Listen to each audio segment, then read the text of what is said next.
इस खबर के प्रायोजक है होटल रेडिसन। नामांकन के आखिरी दिन आंवला लोकसभा सीट पर बसपा की ओर से जलालाबाद निवासी सत्यवीर सिंह ने नामांकन पत्र भरा है। उनके नामांकन कराने के बाद बसपा में घमासान मच गया है। प्रशासन के पास बसपा के सिंबल पर 2 नामांकन पत्र जमा हुए हैं। इससे राजनीतिक गलियारों में अटकलों का दौर शुरू हो गया है। सत्यवीर का कहना है कि बसपा ने उन्हें अपना प्रत्याशी बनाया है, जबकि स्थानीय नेता आबिद अली को उम्मीदवार बता रहे हैं। दरअसल शुक्रवार को शाहजहांपुर के जलालाबाद निवासी सत्यवीर सिंह ने खुद को बसपा का प्रत्याशी बताते हुए बरेली स्थित कलेक्ट्रेट में अपना नामांकन कराया। उस समय सैयद आबिद अली अपने काफिले के साथ क्षेत्र में जनसंपर्क में जुटे थे। उसी दौरान सत्यवीर के नामांकन की चर्चा बसपा नेताओं के बीच गर्मा गई। कुछ नेताओं ने इस मामले को फर्जी और अफवाह तक बताया, लेकिन प्रशासन की ओर से शुक्रवार को नामांकन कराने वालों की जब सूची जारी की गई तो सियासी गलियारों में अटकलों का बाजार तेज हो गया। रात तक दोनों ही प्रत्याशी खुद को बसपा का प्रत्याशी बताते रहे। मालूम हो कि बीते गुरुवार को आंवला लोकसभा सीट से सैयद आबिद अली ने बसपा से नामांकन पत्र दाखिल कराया था। इससे पूरे आंवला नगर में पुराना बस स्टैंड के समीप एक धर्मकांटा पर जनसभा करते हुए शक्ति प्रदर्शन भी किया था। इस दौरान बरेली मंडल प्रभारी ब्रह्म स्वरूप सागर, लक्ष्मी नारायण सागर, जिलाध्यक्ष राजीव कुमार सिंह, पूर्व जिलाध्यक्ष दीनदयाल एडवोकेट मंचासीन रहे थे। मामले में सहायक रिटर्निंग अधिकारी एवं एसडीएम आंवला नन्हेराम ने बताया कि आंवला लोकसभा सीट पर जलालाबाद के सत्यवीर सिंह ने बसपा से नामांकन कराया है। अपने पक्ष में उन्होंने पार्टी का एक पत्र भी लगाया है, जिसकी जानकारी अभी नहीं दी जा सकती। बरेली से देवेंद्र पटेल की रिपोर्ट। देखिए, हम तो पहले ही कहते चले आए हैं। हमारी पार्टी की मुखिया का नारा था, चढ़गुंडों की छाती पर मोहर लगेगी हाथी पर। जब बहुजन समाज पार्टी की सरकार थी तो गुंडे मवाली या तो जेल के अंदर थे या जिला में। आज जितने गुंडे मवाली थे उनको सबको इकट्ठा करके ये सरकार चल रही है। अभी मैंने खबर देखी थी, एक बिजली गई, कोई नेता ने बीजेपी ज्वाइन करी तो आप लोगों ने दिखाया था, अखबारों में छापा था। तो जब सब चीजें देख रहे हैं, गुंडों की सरकार है, गुंडागर्दी पूरी हो रही, तो आम गरीब शरीफ नागरिक की जमीनों पर तो कब्जे होंगे ही होंगे। मतदान ना करने वाली बात को लेके क्या कहेंगे? नहीं, मतदान ना करना अलग बात है जी। वो कहीं ना कहीं गलत बात कर रहे हैं जी। मतदान ना करना अलग बात है। भाई मुझको मतदान ना कर दें, किसी और को कर दें। जिस पार्टी ने उनकी मदद ना करी है मुझको मतदान कर दें। अगर मैं ताकत में आया, मैं सांसद बन गया तो ईमानदारी। और इसके साथ साथ मैं आंवला लोकसभा की जनता से ये अपील करूंगा कि जो मौजूदा सांसद हैं उनका कार्यकाल आप 10 साल देख चुके हो, उन्होंने आंवला लोकसभा में कोई काम नहीं करा है। और जो गठबंधन के प्रत्याशी हैं वो परदेसी बाबू हैं, वो यहाँ दिखेंगे नहीं।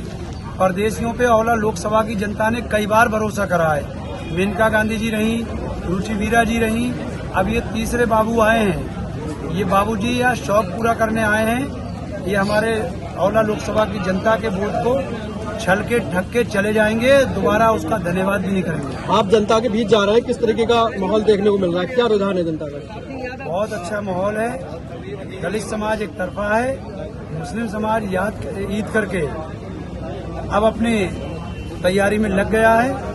और उसके साथ साथ आपने देखा मेरे साथ मौर्य समाज, वैश्य समाज, ब्राह्मण समाज, यादव समाज, कोई ऐसी जाति है नहीं जहां मैं प्रोग्राम करता हूं जो मेरे साथ मेरे मंच पे ना हो। अच्छा, भाजपा कह रही है अब की बार 400 पार, इसके बारे में क्या कहना चाहेंगे? इसके बारे में ये कहना चाहेंगे, अब की बार आर पार आंवला पे भाजपा से, और आर पार में बाजी हम और हमारे वोटर ही मारेंगे। जिस तरह से आंवला क्षेत्र में बहुत पुराने किले हैं, मस्जिदें हैं, आजादी से पहले की नवाबों द्वारा बनाई हुई, उनकी दुर्दशा बहुत ज्यादा बदतर है। उनके लिए आपकी क्या प्लान है?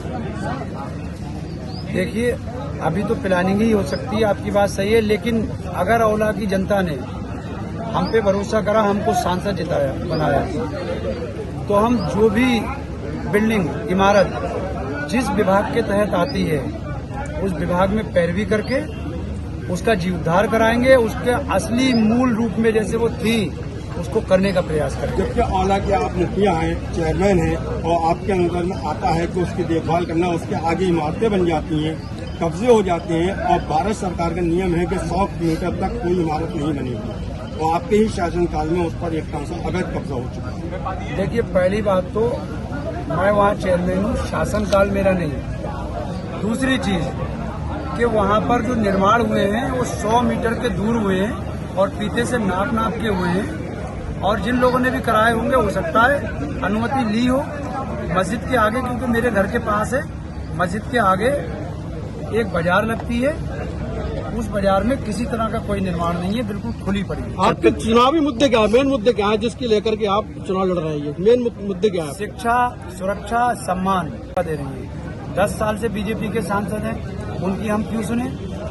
समाजवादी की कई बार सरकार रही, उन्होंने इस पे काम क्यों नहीं करा? मैं पहला सांसदी का चुनाव लड़ रहा हूँ, मेरे ऊपर आपको भरोसा होना चाहिए, और जिसको भरोसा नहीं है वो मेरी कथनी और करने के बारे में औला नगर में आकर देख ले।